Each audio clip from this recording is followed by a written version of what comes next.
dikasihi saudara-saudari sekalian, alhamdulillah Allah SWT mempertemukan kita pada petang ini. Mudah-mudahan pertemuan kita, majlis ilmu kita ini diberkati Allah SWT, insya-Allah. Sebenarnya pagi tadi kita sudah ada satu majlis ilmu, dan di sana kita pakai notai. Mungkin ramai juga dari yang kalangan kita ni belum ada, tapi kata Fulusi tadi sekejap lagi mungkin ada. Jadi saya tidak nak meneruskan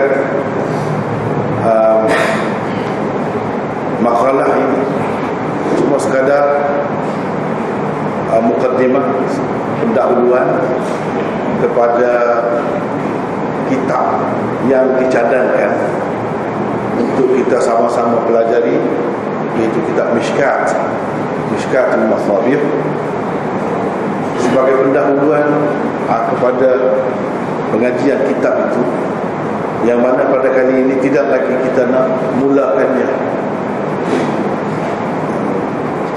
Cuma mungkin kepada kita kitab Mishkat ini asing, mungkin asing, tetapi kitab Mishkat itu sebenarnya ada keistimewaan dia yang tersendiri. Kalau kita nak lihat dari segi kandungannya, maka kitab Mishkat itu boleh kita katakan sebagai kitab jami'. Jelas tak? Boleh dengar dengan jelas, sebagai kitab jami'. Jarang sekali kalau kita lihat sebenarnya kitab-kitab peringkat rendah, kitab-kitab hadis peringkat rendah di bawah Sunan Sittah itu yang termasuk dalam senarai jami'. Biasanya kalau ada, dia hanya menyentuh satu-satu bidang, satu-satu aspek saja. Misalnya yang biasa digunakan di tempat kita ni, kitab, kalau kitab hadis Riyadhus Shalihin, itu biasa popular. Tapi Riyadhus Shalihin itu sebenarnya dia hanya hadis-hadis akhlak, mengumpulkan hadis-hadis akhlak, menjuruk ke situ. Adapun tentang hukum hakam, dia tak ada di dalam, tidak ada, dan dia tidak merangkumi semua perbincangan di dalam kitab-kitab hadis yang besar. Hanya sebahagian saja, tapi itu menjadi tumpuannya. Satu lagi kitab yang popular juga di tempat kita ni ialah kitab hadis Bulughul Maram. Itu selalu dibaca dan diajarkan di tempat kita ni. Kitab Bulughul Maram itu pun sebenarnya dia hanya menyentuh satu bidang saja, satu perkara saja, iaitu tentang hukum hakam. Dia tidak menyentuh soal-soal yang lain, tidak menyentuh soal-soal yang lain. Jadi dari satu sudut memang ada keistimewaannya sebab dia khusus. Tetapi untuk kita melihat ajaran Rasulullah SAW secara menyeluruh, seperti yang diajarkan oleh Rasulullah SAW kepada sahabat-sahabatnya dulu, tentulah bukan Rasulullah SAW itu ajar tentang fiqh ataupun tentang undang-undang saja. Tentu dia tidak ajar tentang akhlak saja. Jadi untuk kita mendapat satu kitab yang agak lengkap dan merangkumi semua aspek perbincangan hadis, kalau di peringkat bawah sukar untuk menandingi kitab Mishkatul Masabih. Itulah cerita Mishkat. Bahkan kalau dalam sistem pengajian di India dan Pakistan yang masyhur dengan pengajian hadis, mereka mesti belajar terlebih dahulu Mishkat itu. Mishkat dahulu, barulah belajar Sunan Sittah ataupun masuk daurah hadis. Mereka tidak akan benarkan orang belajar kitab Sunan Sittah yang besar-besar itu sebelum mereka terlebih dahulu belajar kitab Mishkat. Begitu penting kedudukan Mishkat itu sebagai sukatan pelajaran hadis di India dan Pakistan. Di tempat-tempat lain pun sebenarnya masyhur. Misalnya kalau kita lihat syarah banyak sangat Mishkat itu. Jadi ini semua ni termasuk dalam sukatan pengajian hadis secara talaqi. Sebenarnya tidak lengkap kalau kita tidak belajar Mishkat terlebih dahulu. Sebelum kita belajar Bukhari, Tirmidzi dan lain-lain, tidak lengkap. Dan terlebih dahulu mesti kena mulakan dengan Mishkat. Sistem pengajian hadis sebenarnya daripada zaman Rasulullah sallallahu alaihi wasallam sampai ke zaman kita, cuma tidak semua tempat diterima dan disebarkan secara talaqi.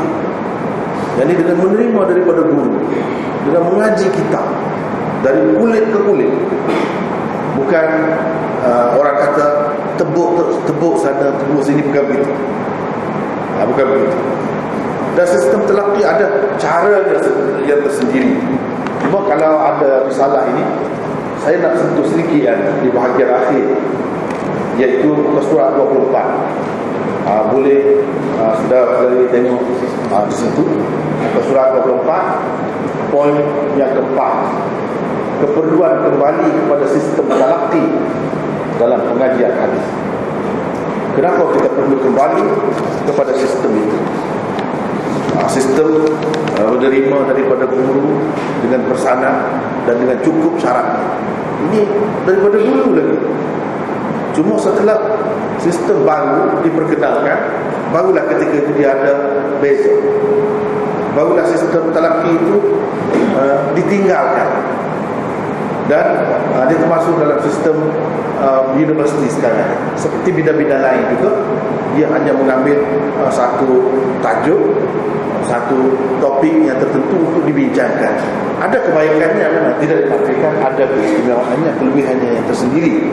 Tetapi kalau kita belajar cara baru itu seperti itu, walaupun sampai ke peringkat PhD sekalipun, sebenarnya belum tentu lagi. Bahkan saya boleh katakan kalau berdasarkan sukatan dia, tak akan habis kitab Sunan Sittah tu. Kecuali kalau dia usaha sendiri, dia belajar di lain. Kalau dalam sukatan memang tak ada. Cuma dia ambil tajuk yang khusus untuk dibincang, dia buat tesis. Itu saja. Jadi dari segi pengalaman, menguasai semua kitab dari awal sampai akhir, di mana letak keistimewaannya sesuatu kitab itu, di mana yang sukarnya, yang sulitnya, itu hampir-hampir orang yang belajar mengikut sistem baru, sistem universiti ini, tidak akan dapat. Itu mengikut perhatian saya begitu. Adapun orang yang belajar sistem talaqi, mereka telah berjaya sebenarnya. Walaupun di kebanyakan tempat sistem talaqi itu dia tidak ada latihan macam buat tesis dan sebagainya, tidak ada. Tetapi orang-orang yang lepas daripada sistem ini, mereka itulah yang sebenarnya yang menulis kitab-kitab yang besar. Itu dari segi kejayaan. Sedangkan yang belajar cara baru, belajar hadis cara baru ni, dia memang boleh dia buat tesis, tapi sekadar tesis itulah untuk memenuhi tuntutan dapat ijazah, itu saja. Lepas itu jarang kita tengok. Kalau kalangan kita, bahkan di luar negara pun jarang juga kita tengok mereka menghasilkan karya yang lain selain daripada tesis yang disyaratkan itu. Itu bagi saya satu kekurangan sebenarnya. Itu sebab kita keperluan kembali kepada sistem talaqi dalam pengajian hadis. Kalau kita nak belajar pelajaran-pelajaran lain dengan cara itu mungkin boleh, tapi kalau hadis rasanya tidak sempurna. Belum lagi terbukti bahawa dengan belajar mengikut cara itu menghasilkan ulama-ulama besar yang berjasa dan banyak membimbing masyarakat, banyak menghasilkan karya-karya menjadi rujukan seluruh dunia. Kita jarang nampak. Tetapi hasil daripada sistem talaqi ini memang banyak. Memang boleh kita sebutlah di mana-mana, boleh kita sebut. Jadi kalau yang saya tulis di sini, antara sebab yang memerlukan kita kembali kepada sistem ini adalah seperti berikut. Satu, sistem ini telah membuktikan kejayaannya semenjak dahulu sampai sekarang. Sekarang ni kalau belajar cara universiti, cara baru, dia tak penting tu dari segi sanad apa semua, tak penting. Kecuali kalau dia nak sendiri, dia minta, itu adalah. Tetapi kalau sistem tu sendiri menyediakan, ini satu kelemahan. Artinya walaupun sebenarnya untuk menentukan hadis itu sahih atau tidak sahih, cukup dengan apa yang sudah ada di dalam kitab-kitab hadis itu, cukup dengan Bukhari yang ada itu. Tetapi telah putus seseolahnya. Setakat Imam Bukhari sahaja ada pertanian dalam kita panggil tahammul hadis, dalam tahammul dan adab hadis, dalam penyampaian dan penerimaan hadis itu hanya setakat Imam Bukhari ataupun imam-imam besar. Lepas tu sampai ke kita putus. Sedangkan perhubungan itu ada keberkatannya sendiri sebenarnya. Sebab masing-masing dalam mata rantai perawi-perawi itu banyak jasa dan sumbangannya, khidmatnya kepada umat Islam, terutamanya dalam bidang hadis. Jadi kalau kita tinggalkan sistem talaqi ini, berarti sistem tradisional dalam penerimaan hadis yang telah terbukti berjaya itu, kita dengan sedar telah mengenepikannya. Itu sebenarnya sangat merugikan, sangat merugikan. Membuktikan kejayaannya semenjak dahulu sampai sekarang. Jadi kalau kita tengok semua Jalaluddin As-Suyuti, Hafiz Ibn Hajar, Zakaria Al-Ansari dan sebagainya, dalam sanad Bukhari itu mereka ada, dan mereka itu dibawa daripada Bukhari. Mereka pun terima hadis dengan cara begitu. Jadi kalau kita sambung, bermakna orang akan kagum dengan umat Islam. Sebab tidak ada orang lain yang begitu menjaga silsilah tadi supaya tidak terputus mata rantai itu kecuali kita. Dan sistem talaqi itulah yang menjaga sebenarnya rantaian ataupun perhubungan sanad-sanad itu hingga ke hari ini. Kalau kita mengabaikannya, berarti kita merugikan diri sendiri. Sesuatu yang istimewa disebut oleh orang-orang yang bukan Islam sekalipun, orientalis sekalipun, keistimewaan umat Islam ialah isnad. Isnad itu kita lupa. Ini sebenarnya satu kerugian besar. Kalau yang dahulu, yang kemudian ini, kalau kita tengok di sini, UIA pun tidak jauh dari sini, Syekh dia pun orang yang belajar cara ini juga, orang yang belajar secara talaqi juga. Kalau di mana-mana pun yang ke depan yang macam ni. Sebab apa?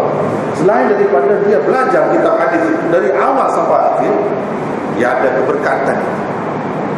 Kita kata macam wayar lah, wayar elektrik. Kalau putus macam mana nak nyala.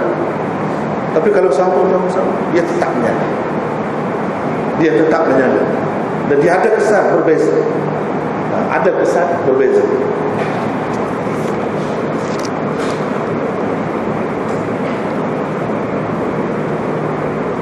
Dari dahulu kalau kita belajar, kita kaji sejarah perkembangan hadis di Malaysia. Salah seorang tokoh yang terkenal ialah Tok Khurasan di Kelantan. Dia pun belajar daripada sana. Dia terima hadis secara talaqi juga. Dia belajar dari awal hingga akhir. Dia tidak belajar cara biasa, cara baru juga. Bukan saya nak melemahkan semangat, mana-mana belajar yang cara itu, dia ada kelebihan dia sendiri, tidak dinafikan. Tetapi sebenarnya jangan lupa cara ini. Sebab kalau kita lupa cara ini, saya rasa kita tidak akan dapat melihat di tempat kita ni lahirnya tokoh-tokoh besar seperti di negara lain. Di negara lain mereka ada ini. Yang kedua, adanya keberkatan pada sistem ini kerana bersambung-sambungnya silsilah ta'ammul dan adab sampai kepada Nabi Muhammad sallallahu alaihi wasallam. Itu keberkatan yang kita nak. Kalau tidak bersambung, boleh nak baca kitab, ada kitab boleh baca. Tetapi kenapa kita tengok kesan dia berbeza? Daripada kesan itulah kita dapat simpulkan di situ sebenarnya ada keberkatan. Ada keberkatan. Misalnya saya yang belajar di Pakistan, di universiti biasa ni ada juga belajar hadis. Sama di sini lah. Tetapi tokoh-tokoh besar yang mengarang kitab-kitab hadis dan menjadi rujukan seluruh dunia, dia bukan lahir daripada universiti, tetapi dia lahir daripada apa yang dinamakan sebagai madrasah, jamiah persendirian yang menyokong, mendukung sistem talaqi. Adapun universiti biasa itu didukung oleh kerajaan, di bawah kerajaan, dari segi keuangannya, dari segi kemudahannya jauh berbeza. Tetapi yang berjaya daripada dahulu sampai sekarang. Misalnya kita tengok Mir'atul Mafatih. Kalau orang yang baca Mishkat ini, dia akan jumpa dengan kitab Syekh Ubaidullah. Ini aliran Salafi, aliran Ahlul Hadis di India. Dia daripada sistem ini. Kemudian At-Ta'liq As-Sabih, itu dari aliran Deobandi. Dia juga daripada sistem ini. Kalau kita nak sebut seorang tokoh yang lahir daripada aliran biasa secara baru, tak boleh sebut. Banyak lagi buku-buku yang lain berkait dengan Mishkat. Kalau kita nak kira yang berkaitan dengan Mishkat, tak perlu kira lagi dengan lain-lain. Kalau dengan lain-lain pun begitu. Sebenarnya tidak ada. Misalnya kita kata doktor-doktor ke yang buat macam tu, seperti Maulana Banuri yang menulis Syarah Tirmizi misalnya, yang ada di situlah kita nampak keberkatannya. Dan kemudian orang yang pergi belajar di situ, bila balik mereka buat kerja, ada kesan. Di situ kita nampak keberkatannya. Adapun yang balik mengikut cara sistem biasa, dia hanya bawa sebelum sijil untuk buat kerja, untuk makan gaji boleh. Tapi untuk kita tengok berdasarkan pengalaman, tak ada sebenarnya yang lahir daripada sistem itu betul-betul memperjuangkan sunnah Rasulullah SAW. Di situlah kita kata ada keberkatan. Yang ketiga, adanya ciri-ciri yang unik dalam sistem ini yang tidak dapat ditemui dalam sistem-sistem lain. Dia ada ciri-ciri. Misalnya 4.31 mengambil kira pribadi guru yang akan diterima hadis itu, sama ada seorang mursyid atau tidak, waraq atau tidak, dan lain-lain lagi. Seperti Imam Bukhari misalnya, kalau kita baca sejarah, dia pernah nak pergi menerima hadis, nak ambil hadis daripada seorang guru, tapi guru tu macam menipu. Dia menipu binatangnya, sesoalannya ada sesuatu yang tak diberikan kepada binatang, jadi dia menipu. Imam Bukhari dah tak mahu tu, sebab ni orang tak jujur. Itu contoh dahulu. Kalau contoh kemudian, begitu juga. Kalau kita belajar sistem biasa ni, dia tak kisah guru tu macam mana, ikutlah. Yang penting yang kita belajar habis, ada ijazah, itu saja. Dapat kerja. Soalan matlamatnya itu sudah lari daripada cara ulama-ulama dahulu yang memperjuangkan sunnah Rasulullah SAW. Tidak ada.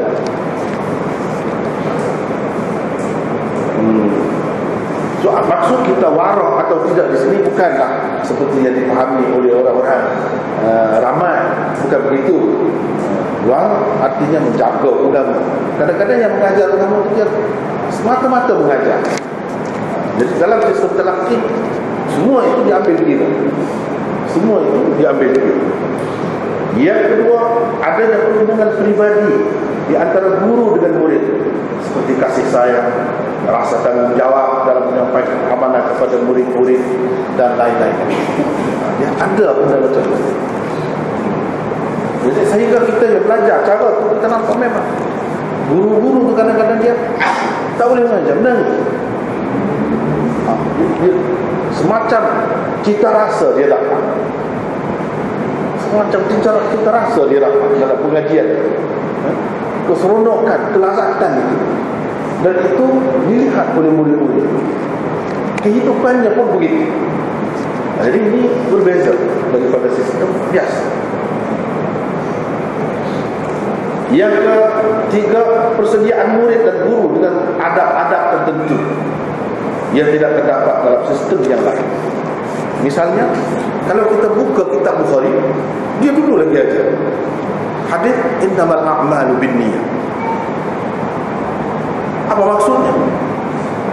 Mesti kita betulkan niat kita dahulu sebelum belajar. Bahkan sebelum belajar agama, sebelum buat apa-apa, betulkan niat dahulu. Itu yang diajarnya. Bukan niatnya nak dunia, nak pangkat, nak itu, ini, tidak. Kalau kita buka kitab Mishkat pun begitu juga. Mula-mula sekali innamal a'malu binniyah. Nampak keserupaan dia. Tapi kalau sekarang ni tidak begitu, dia tak penting semua. Tak penting niat macam mana kamu, suka hati kamu. Jadi guru tak bimbing, tak menunjukkan contoh dalam perkara-perkara seperti ini. Dia keempat, betul-betul sistem talaqi terbahagi secara kasarnya kepada 3 bahagian. Walaupun berbeza, ada pendapat yang berbeza. Misalnya di sini saya sebutkan 3, iaitu tarik sah, yang kedua tarik ar, yang ketiga tarik tahqiq dan tafsir. Ada 3 cara. Tapi kalau mengikut Jamaluddin Al-Qasimi dalam Qawaidul Tahdith, dia tulis macam lain. Satu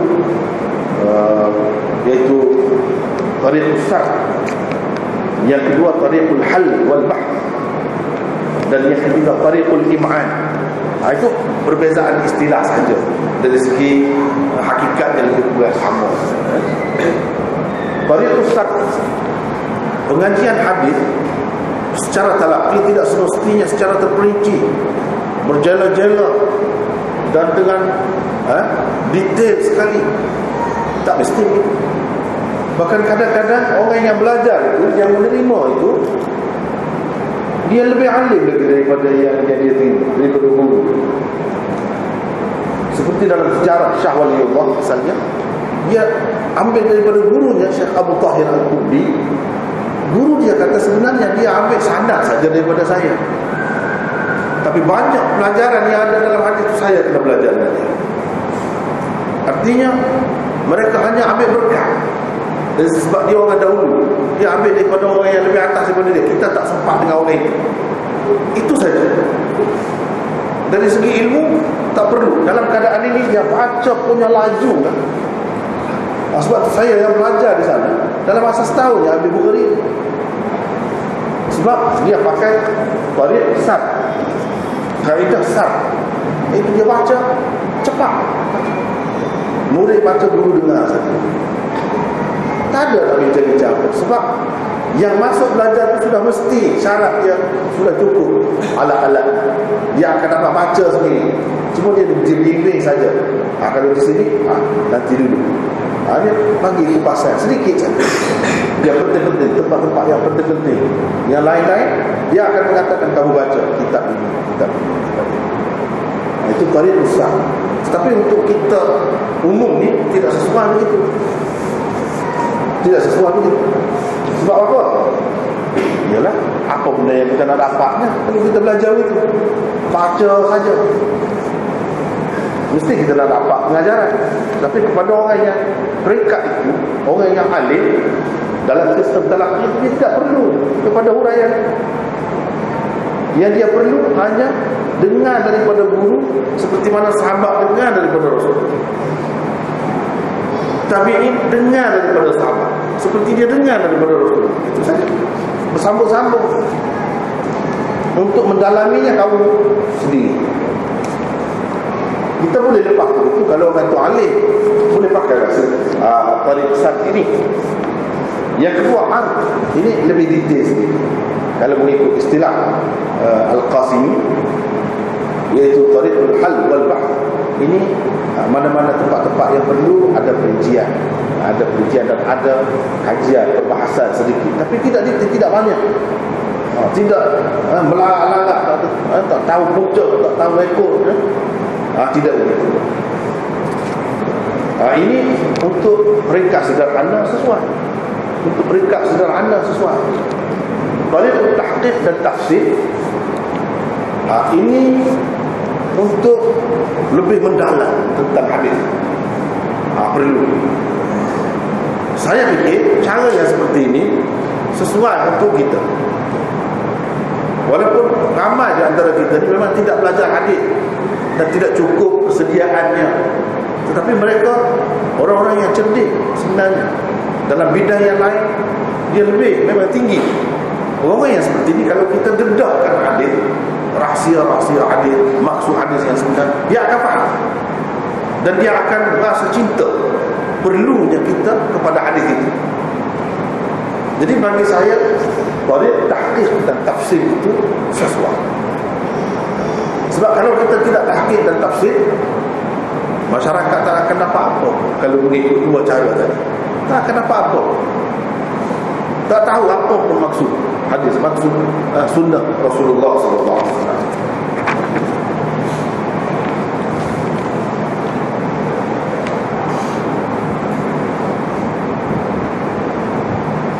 Kemudian poin yang kelima, di mana wujudnya sistem ini sekarang? Di mana wujud? Kalau kita perhatikan, tak ada wujud sebagai satu sistem. Di mana-mana pun, di Mekah dan Madinah pun tak ada. Di Mesir pun tak ada. Sebab semuanya sudah terpengaruh dengan sistem baru. Kalau ada pun secara individu, mungkin dia buat di masjid, bukan sebagai satu sistem dalam universiti. Tidak. Kalau dalam universiti tak ada sistem. Yang ada dalam universiti cara ini, sistem ini ialah di India dan Pakistan saja. Mereka tak mahu lepas sistem. Mau pakai itu seperti ulama-ulama dulu. Yang lain-lain semua sudah berubah.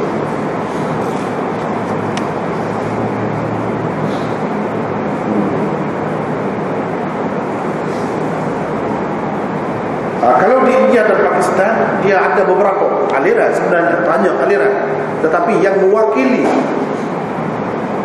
ahlul hadis, yang mewakili sistem hadis yang betul, ada dua aliran. Di dalam risalah ini saya tulis, iaitu yang pertama sistem Deobandi, yang kedua sistem ahlul hadis.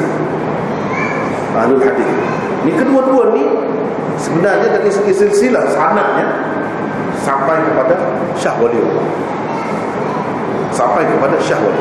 dan kedua-dua ni adalah memakai sistem talaqi. Kedua-duanya dari segi kitab apa sama, cuma aliran dia berbeza sikit. Aliran pemikiran dia pun berbeza sedikit, sistemnya sama. Kalau kita nak lihat misalnya, bahkan dari segi dahulu ahlul hadis ini dia ke depan lagi daripada dia bagi. Misalnya kita tengok kitab Aunul Ma'bud, Syarah Abu Dawud, itu ditulis oleh ahlul hadis. Ahlul hadis ini sampai kepada Syah Waliullah juga, dan mereka sebenarnya tidak terikat dengan mana-mana mazhab. Itu aliran ahlul hadis, tidak terikat dengan mana-mana mazhab. Sebelum itu sudah ada Ghayatul Maqsud, itu lebih besar lagi. Aunul Ma'bud itu ringkasan kepada yang itu, ahlul hadis ini. Lepas tu aliran dia orang pula kuat, Anwarul Mahmud misalnya, kemudian Badrul Majhul. Ini semua aliran talaqi semua. Di India pun dia ada juga universiti biasa ni, dan dia ada juga belajar hadis, tapi bukan cara ni. Kalau kita lihat pelajar-pelajar mereka daripada dahulu sampai sekarang tak ada menghasilkan kitab-kitab seperti itu. Kalau kita tengok Syarah Tirmizi, Misalnya Tuhfatul Ahwazi, itu ahlul hadis.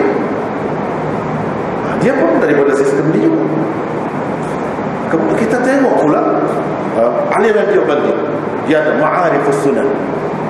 Jadi dua golongan ini banyak sangat dasar, dan mereka yang memelihara sistem talaqi bagi saya dalam dunia, yang mempelopori cara itu.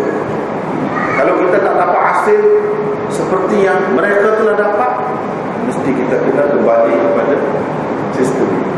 Kalau pun tidak, mungkin secara rasmi kita belajar begitu, tapi kita mesti kena cari pandai-pandai sendiri, cari di luar, ataupun mengikuti cara talaqi.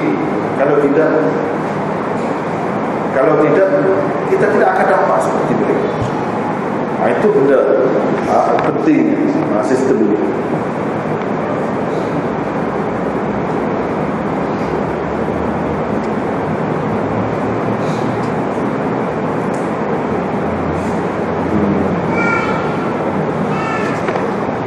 Kemudian banyak lagi yang saya sebutkan di sini.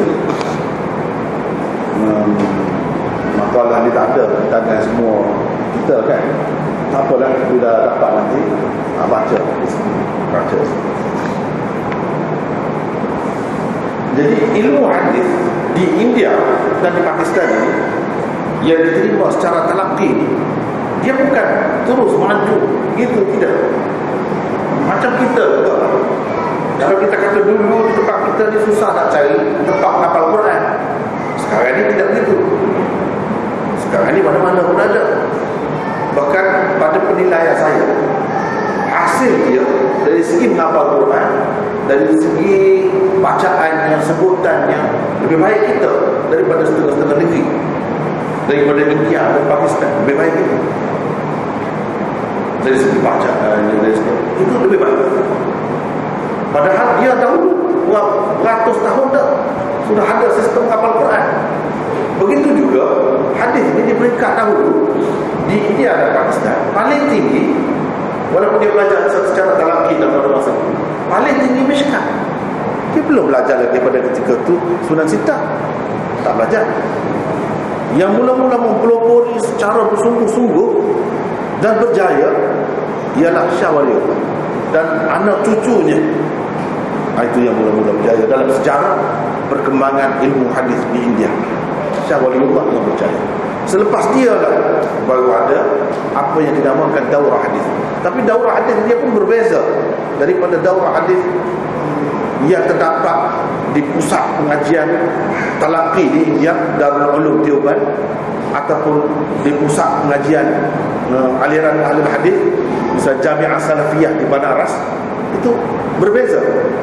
Sebab setelah kemudian Darul Ulum Deoband dia dibangunkan, Maulana Qasim Nanutwi pengasasnya, itu orang yang mula-mula mengadakan sistem daurah hadis. Tapi 100 tahun lebih dah, 60 tahun 160 tahun benda tu berlaku. Itu baru bermula. Jadi kalau kita tengok tempat kita ni macam asing lagi hadis. Bahkan Mishkat pun tak kenal lagi. Jadi kita bukan mustahil. Seperti menghafal Quran kita boleh mengatasi orang lain. Dari segi ini pun kita boleh. Sebab kita banyak kelebihan, banyak kemudahan, banyak keistimewaan yang Allah SWT kurniakan. Dengan sebab itu kita boleh dapat lebih lagi. Tapi kena ada usaha ke arah itu. Bagi saya, langkah pertamanya untuk memperkenalkan sistem ini ialah kepada masyarakat umum terlebih dahulu, dengan cara tahqiq dan tafsir perbincangan seperti itu. Barulah masyarakat akan faham macam mana dia dapat benda macam itu. Dapatnya melalui sistem talaqi. Kemudian dia akan berasu-asu naik. Dan kita sedang buat sebenarnya benda yang seperti ini. Benda yang seperti ini, misalnya saya sendiri mempelopori benda ni, buat Darul Kautsar, dan kita telah buat daurah hadis. Walaupun tidaklah sehebat luar negara, sebab kita baru. Tapi dari segi percubaan itu bukan pihak Darul Tauhid saja, yang lain-lain itu sudah banyak sekalian. Tapi dari segi kejayaannya apa itu dapat kita tentukan sendiri lah kemudiannya. Jadi begitulah, ulama-ulama di sana bersungguh-sungguh gigih buat kerja. Jadi akhirnya mereka berjaya melahirkan tokoh-tokoh seperti tadi yang kita tebuk tadi. Itu lahir daripada sistem ini. Kalau kita buat begitu pun, insya-Allah kita akan berjaya juga. Tapi terlebih dahulu kena ada kesedaran umum masyarakat. Kena masyarakat itu tahu apa itu sebenarnya pengajian hadis, sistem pengajian hadis yang sebenarnya macam mana. Bila dia tahu itu, dia akan dapat base. Saya pun belajar di sini juga dulu, belajar di Malaysia. Apa yang kita belajar kalau hadis, baca saja dan terjemah saja. Kita belajar dengan guru macam mana sekalipun, dia hebat macam mana pun, sekadar itu saja. Kalau dia baca kitab-kitab sunnah sittah pun ada di pondok-pondok dahulu. Sekarang ni tak ada. Tapi dia baca sambil lalu dan baca terjemah gitu saja. Kalau kita tengok cara macam itu, kita rasakan sebenarnya tak perlu sangatlah belajar hadis. Untuk apa kalau terjemah? Kalau sudah ada terjemah dah, cukuplah. Tak ada perbincangan. Sedangkan nak habiskan sebuah kitab makan masa 6-7 tahun. Tak ada sistem. Tak ada sistem. Macam mana boleh orang di sana dalam masa setahun, tapi dia jadi pakar kemudian hari. Dia kena cara. Kita tak kena cara 7 tahun pun. 7 tahun baru sebuah kitab. Lepas tu sebab tu musuh kan, dia banyak kerja lagi, banyak lagi nak mengajar benda lainnya. Jadi lepas habis katakanlah Tirmizi, baru nak start Bukhari berapa tahun pula. Sistem dia tu tidak kuat. Saya sendiri pernah mengajar Bukhari dan habis di Masjid Bukhari 14 tahun. 14 tahun. Jadi makan masa lama. Kalau kita tak buat satu sistem yang kemat, yang betul-betul sepadu kukuh betul, kita tak akan dapat. Habis masa begitu. Jadi anak murid tukar, guru saja tidak tukar. Anak murid tukar. Dah lama sangat guru tidak bertukar. Tapi kalau kita buat sistem macam ni, betul dia macam lain jadi. Tapi untuk umum, bagaimanapun perlu kepada perincian dan perbahasan yang halus tu perlu untuk mereka guna dan terus pakai, amalkan dari segitu. Tapi dari segi sistem pengajian hadis, bukan itu cara sebenarnya. Dia kena ada satu tempat yang lain di mana pelajar-pelajar dapat menghabiskan hadis ini dalam masa setahun atau 2 tahun. Itu saja. Boleh ambil semua, bukan sunnah sittah saja. Macam Muwatta Imam Malik, Muwatta Imam Muhammad, Ma'anil Athar dan lain-lain, semua dipelajari. Kalau macam tu dibuat, baru ada sistem. Ni macam ni tak tahu lagi. Macam kita kata nak mula miskah, kalau secara detail berapa tahun makan masa? Kalau 2 minggu sekali. Yang saya buat 14 tahun 2 kali sebenarnya. 2 kali. Itu pun 14 tahun. Jadi kalau 2 minggu sekali, tak tahu. Siapa nak mati dulu pun tak tahu. Siapa nak mati dulu, kalau mati dulu, murid kalau mati dulu tak tahu. Jadi makan masa yang lama, nak habiskan satu miskat saja. Sebab itu ini adalah pendedahan untuk umum sebenarnya. Untuk pengajian hadis secara khusus, sistematik, bukan begini. Sebab itu kita sediakan tempat yang lain. Itu perlu sedar. Perlu sedar. Bukan berarti apabila kita masuk kelas ni, kita menguasai segala-galanya. Kita akan jadi alim, pakar dalam hadis. Tak boleh gitu. Jangan mengharapkan gitu. Saya tak jamin itu. Tapi sekadar dapat maklumat yang jelas, yang dapat menjadi panduan dan boleh kita amalkan, itu boleh. Itu boleh untuk umum. Adapun untuk khusus, dia kena ada syarat-syarat. Ada syarat-syarat pemilihan yang tak boleh Sembarang yang begitu nak masuk daurah hadis mana boleh. Tahu. Sebab apa? Pakai baca saja. Baca, guru dengar. Kadang-kadang saya belajar dulu 50 lah baca. Biasanya sudah tu kat balik nak dapat apa? Kalau kita nak kira dengan cara itu. Tetapi itulah cara orang pandai belajar. Orang yang sudah pandai belajar memang gitu. Tak perlu banyak-banyak, dia boleh baca sendiri. Bagi kunci saja. Tapi berbeza dengan kita ni, kita perlu kepada cara lain. Kalau tidak, orang tak akan nampak apa itu keistimewaan hadis. Tak nampak.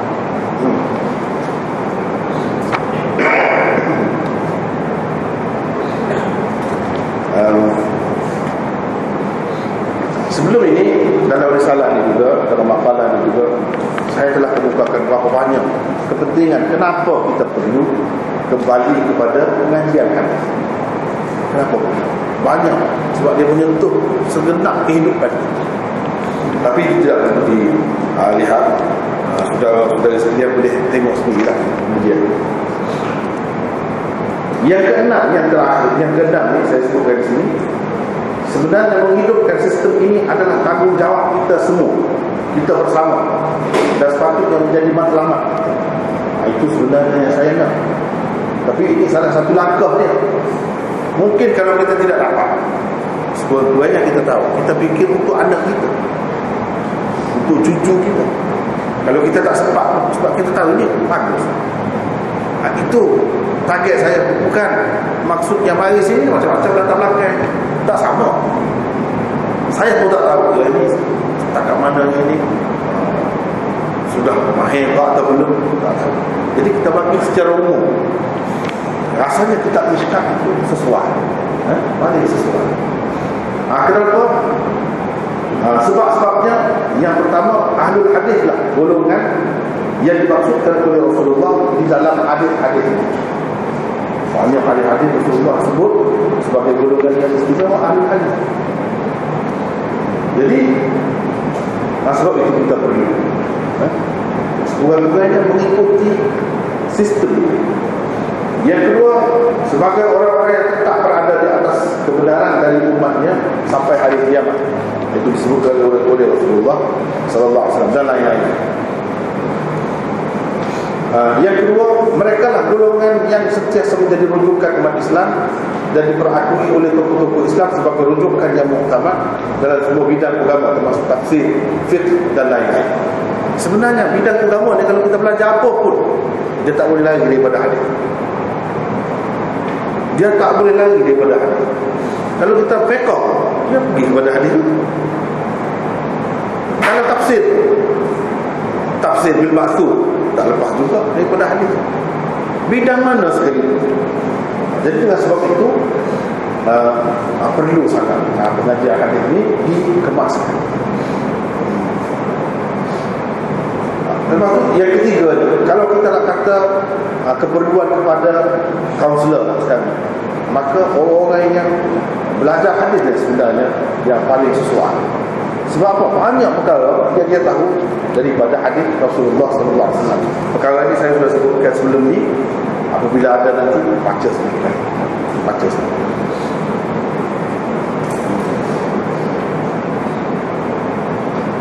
Dan itulah rasanya masa pun tidak mengizinkan, tak boleh banyak ni. Oleh kerana kita tidak biasa lagi dengan kitab Mishkat ni, rasanya elok juga kalau saya perkenalkan terlebih dahulu apa kitab Mishkat ni dan pengarangnya, macam mana. Rasanya elok itu dululah untuk hari ini. Dan untuk perbincangan Mishkat betul-betul seterusnya lah, seterusnya dalam pertemuan yang akan datang, insyaAllah. Kitab Mishkat ini sebenarnya dia bukan kitab yang mula-mula ditulis. Tidak. Sebelum itu sudah ada dah. Sebelum itu sudah ada Masabih As-Sunnah. Itu asas kepada kitab Mishkat yang ditulis oleh Imam Baghawi. Kita kenali sebagai Imam Baghawi. Ini secara ringkas, sepintas lalu saja, supaya lepas ni kita tak perlu bincang dah, tak perlu sebut dah. Imam Baghawi namanya Husain Abu Muhammad Muhyis Sunnah bin Mas'ud. Ayat dia nama Mas'ud. Terkenal dengan Imam Baghawi. Itu kemudian dia belajar ini daripada kitab kitab yang lain. Memanglah terkenal Imam Baghawi ini sebagai seseorang ahli tafsir dan ahli hadis. Memang dia terkenal. Antara guru-gurunya ramai lah. Gurunya, murid-murid dia yang masyhur pun ramai. Zuhudnya dan waraknya, sepanjang hayatnya kerja dia ni menulis, mengarang, mengajar hadis, fiqh, tafsir dan lain-lain. Bila dia mengajar ni syekh yang asal, pengarang asal kepada kitab Mishkat. Sebelum ada Mishkat ni ada yang ini dulu. Inilah yang jadi asasnya. Kalau dia mengajar, dia mesti ada air sembahyang, mesti ada wudu. Itu iltizam. Dan dia berpanda dengan apa yang ada saja, tidak mengejar dunia. Ini Imam Baghawi. Bila selalu puasa, kalau puasa, buka puasa hanya dengan roti kering saja. Ringkas hidupnya, ringkas hidupnya. Dia basahkan roti kering, makan itu, itulah makanan.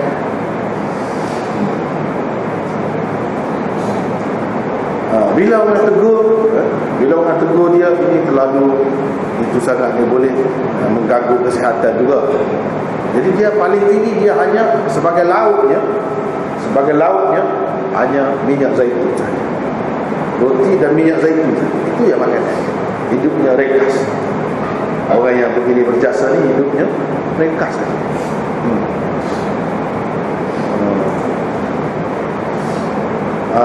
Isteri dia, tapi isteri dia orang kaya. Bila isteri dia meninggal dunia, dia dapat pusaka banyak juga, tapi dia tak ambil satu sen pun dia tak ambil. Duit isteri dia pusaka, bahkan dia korbankan untuk ilmu, untuk menyebarkan ilmu. Itu Imam Baghawi. Kenapa dia digelarkan dengan Muhyis Sunnah?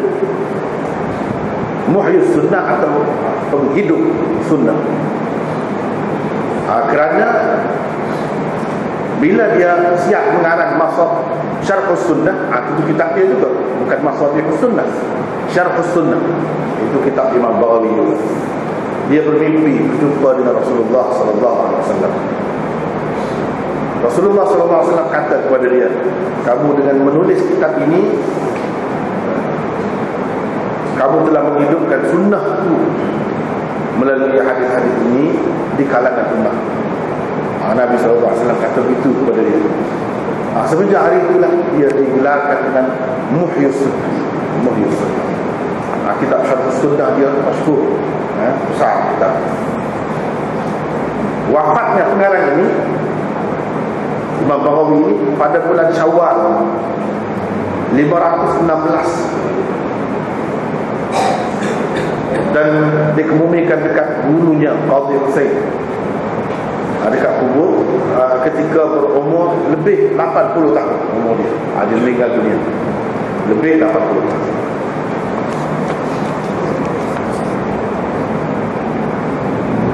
Antara karangannya banyaklah.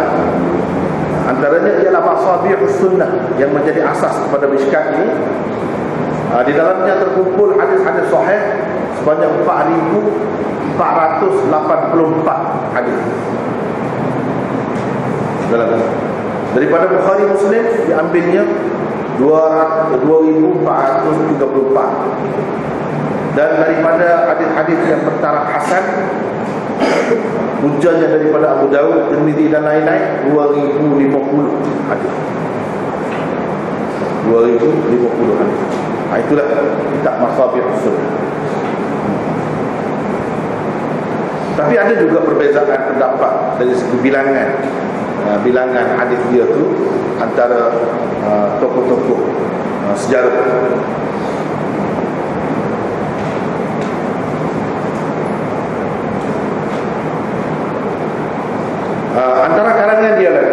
masyhur iaitu tafsir Ma'adibut Tanzil.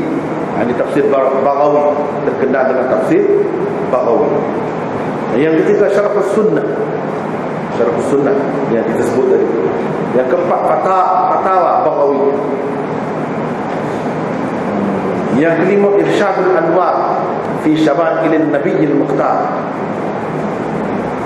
Yang keenam Tarjamatul Ahkam, ini dalam furuk tahdid dalam huruf itu. Lepas tu al-fiqh lah, al-jam'u bain as-sahihain, itu antara karangan Imam Baghawi. Kemudian walaupun di tempat kita tidak masyhur, tidak dipopularkan lagi. Saya pernah mengajar Mishkat dulu, lama dulu. Sebelum mengajar Bukhari itu mengajar Mishkat, untuk memperkenalkan kitab ini. Antara syarah masabih banyak. Ialah Al-Muyassar syarah masabih. Ini yang pertama ditulis oleh Turpashti, Syekh Syahabuddin Fadl bin Husain Turpashti Al-Hanafi. Wafat pada tahun sekian ada lah tu. Jadi kita nak rekah tak begitu. Yang kedua syarah masabih oleh Syekh Ya'qub bin Idris bin Abdullah Rumi Qarmani Hanafi. Yang ketiga syarah masabih. Jadi banyak di sini syarah masabih, Al-Mafatih syarah masabih, siapa semua ada 16 semuanya. 16. Dalam bahasa Arab ada 16. Kemudian tak kira lagi dari segi ringkasan-ringkasan kitab itu dan takharijnya, tak kira lagi. Kalau itu ada beberapa yang disebutkan di sini. Jadi inilah kitab yang menjadi asas kepada kitab Mishkat yang kita akan pelajari nanti. Selepas itu mari pengarang Mishkat. Pengarang Mishkat. Pengarang Mishkat ini namanya Muhammad atau Mahmud Abu Abdullah kunyahnya. Laqabnya Waliyuddin, nama ayahnya Abdullah, Muhammad bin Abdullah. Jadi anak cucu kepada Sayyidina Umar radhiyallahu anhu, dan lebih terkenal dengan Khatib Tabrizi. Ini pengarang Mishkat. Dia terkenal sebagai seorang muhaddis di zamannya. Beliau juga adalah imam dalam ilmu balagh. Dia lebih terkenal, menonjol, dikenali dan popular kerana kitab Mishkat dia. Kitab Mishkat.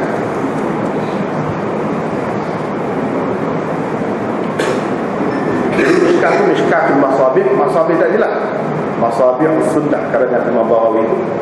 Dia buat Mishkatul Masabih. Dan kitab ini begitu masyhur.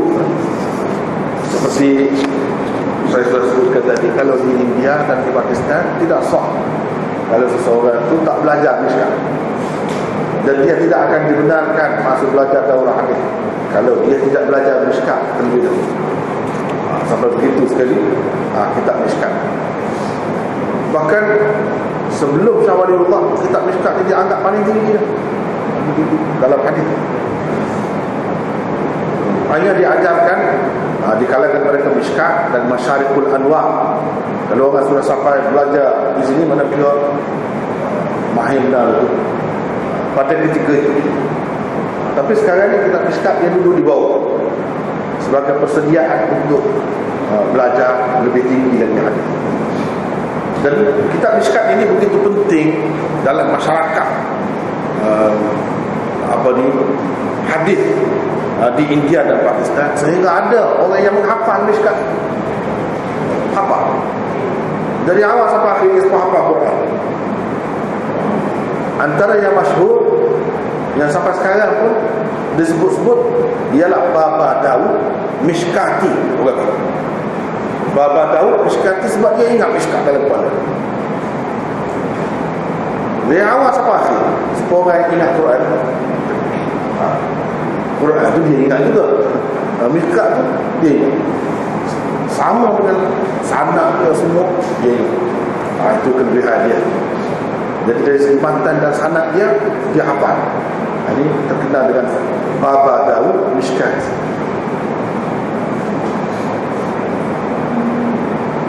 Jadi dia berbeza sikit cara susunan dia tu daripada yang asal dia, iaitu Masabih Sunnah. Kalau Masabih Sunnah hanya mengumpulkan hadis dari dua jenis saja. Dia sebut minas sihah. Lepas tu dia bawa minas sihah tu daripada Bukhari, Muslim, Muwatta, Malik. Itu minas sihah. Biasanya Bukhari, Muslim. Jadi dia pilih-pilih hadis Bukhari, Muslim. Kemudian minal hisan. Minal hisan tu yang dia petik daripada kitab macam Tirmizi, Nasa'i dan lain-lain. Dia sebut minal hisan. Padahal tidak semesti al-hisan. Ada kalanya dia sahih juga, tapi taraf dia tu rendah daripada Bukhari dan Muslim. Dia sebut sebagai hisan. Itu cara Imam Bukhari. Jadi pembaharuan yang dibuat oleh Khatib Tabrizi ataupun pengarang Mishkat ni, dia tambah satu lagi bab. Akan datang bila kita belajar, kita akan berjumpa satu lagi bab, iaitu hadis-hadis dhaif yang ketiga. Ini diambil daripada macam-macam lah. Diambil daripada macam-macam. Termasuklah riwayat Razi bin Muawiyah, Baihaqi, Daraqutni dan lain-lain. Dia masuk di bawah yang ketiga, bahagian yang ketiga. Itu cara dia. Imam Bahawi tak buat, dia tahu. Dia tahu. Jadi kita belajar di peringkat permulaan itu, sebelum kita belajar daurah hadis, kita sudah bertemu dengan macam-macam hadis. Tujuannya untuk membiasakan kita dengan pelbagai jenis hadis. Jadi bila kita sudah tahu sifat-sifat hadis yang sahih macam mana, sifat-sifat hadis yang hasan macam mana, kita sudah bertemu dah sifat-sifat hadis yang dhaif macam mana, kita boleh ke depan kita boleh bawa itu sebagai modal. Itu tujuannya sebab belajar Mishkat dahulu.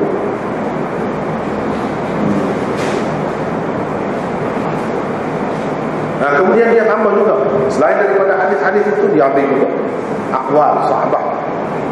Begitu juga aqwal tabi'in, dia ambil juga, seperti Imam Malik dalam Muwatta'-nya.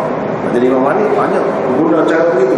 Jadi kalau kita belajar Mishkat ni, ada juga ciri-ciri Muwatta' Imam Malik itu ada juga. Jadi sesoalnya kita belajar semua kitab terkumpul dalam satu kitab. Untuk permulaan. Itu tujuan Mishkat. Dari segi bilangan hadis Mishkat, mengikut Syekh Abdul Aziz dalam Ustadz Al-Muhaddithin, dia kata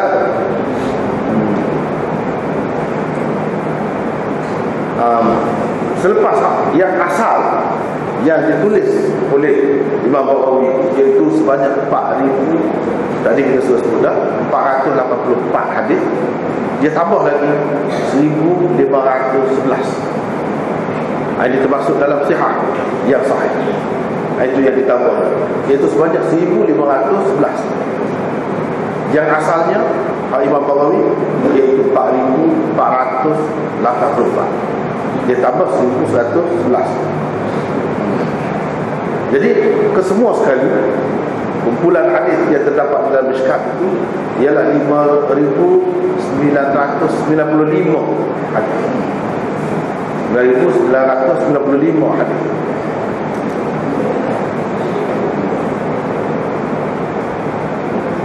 Tapi ada juga pendapat yang berbeza ulama yang tidak kata begitu dari segi bilangannya, tapi lebih kurang begitulah.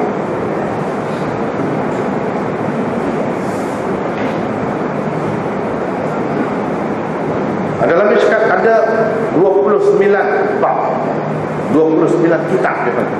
Kitab yang paling besar, kitab 327 bab dan 1,038 pasal dalam Mishkat. Itu bilangan.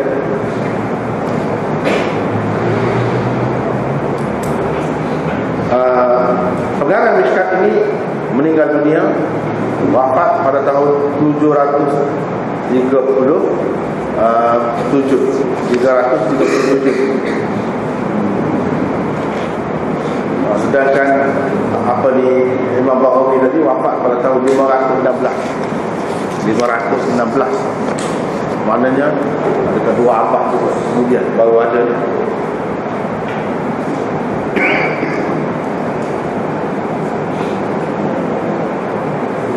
Dan meninggalnya pada hari Jumaat bulan Ramadan. Bulan Ramadan 737 Hijrah.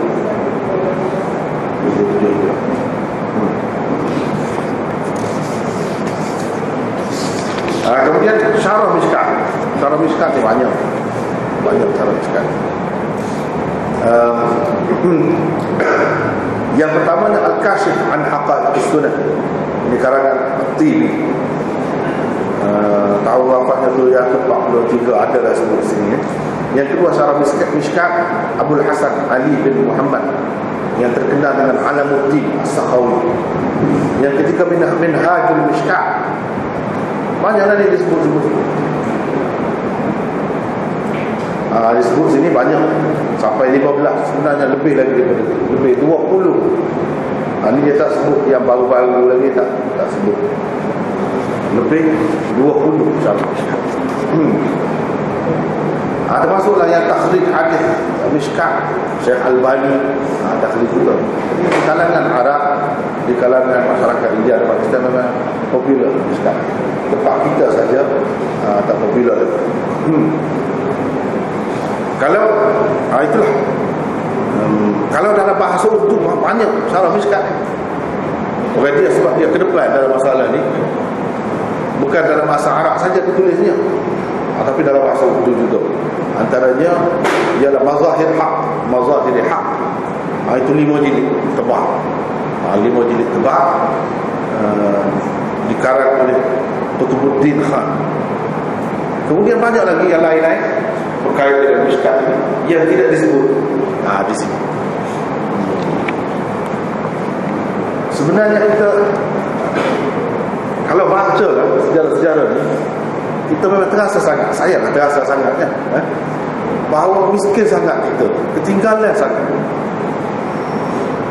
Kalau tak kira yang bahasa Arab, kalau dalam bahasa Urdu saja Syarah Bukhari itu sudah 20 lebih. Kita bahasa Melayu 1 saja. Itu kitab yang nombor 1 kita temukan Mishkat. Kalau ada pun terjemahan. Kalau ada pun hanya terjemahan. Syarah tak ada. Mishkat pun tak ada. Jadi saya rasa dengan adanya kuliah kita ini, insya-Allah secara tidak langsung perlahan-lahan jadi kita buat benda itu, memulakan Syarah Mishkat dalam bahasa Melayu yang mudah-mudahan akan dapat manfaatnya, akan dapati manfaatnya oleh sekian ramai orang itu. Kalau tidak tak tahu apa Mishkat, nama pun mungkin baru dengar, kitab Mishkat. Sedangkan orang lain tak mana, macam-macam dia buat. Sebab begini, mereka belajar guna kitab tu. Sebab itu sentiasa ada usaha meringkaskannya, membuat soalan-soalan berkait dengannya, macam-macam. Tapi macam tempat kita ni tak ada, tak masuk dalam sukatan. Sebab sistem tadilah, sistem talaqi itu sudah ditinggalkan. Yang ada sistem yang hadis secara umum, campur-campur sikit-sikit gitu. Macam dia tidak, dia memang belajar. Jadi bila belajar, macam-macam dah ada usaha. Misalnya Syekh Muhammad Fuad Abdul Baqi, dia ada juga buat.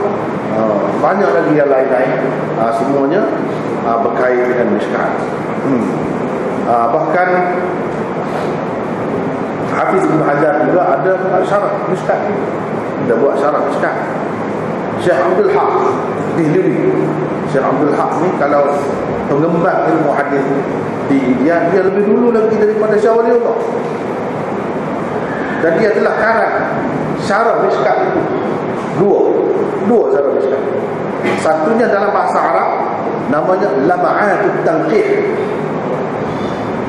Yang kedua dalam bahasa Parsi namanya Asyi'atul Lama'at. Sudah ada dalam bahasa Parsi, ada dalam bahasa Urdu, ada dalam bahasa Melayu tak? Ini memang kita rasa ketinggalan sangat. Jadi kalau tidak ada usaha-usaha begini, sampai seterusnya lah kita ketinggalan. InsyaAllah kuliah yang akan kita teruskan ini akan merupakan satu usaha lah untuk mengumpulkan syarah Mishkat. Banyak dari sini boleh dilihat Jadi itulah sedikit tentang kitab asal Mishkat, iaitu Masabih As-Sunnah, dan kemudian dia Mishkat itu sendiri. Dari segi pengarangnya apa, itulah lebih kurang. Kemudian tidak mengambil kira dari segi kepentingan pengajian hadis itu untuk mengetahui kepentingan dan keperluan kita, ataupun seperti dalam makalah ini saya sebutkan tuntutan masa kini, pengajian hadis dan tuntutan masa kini.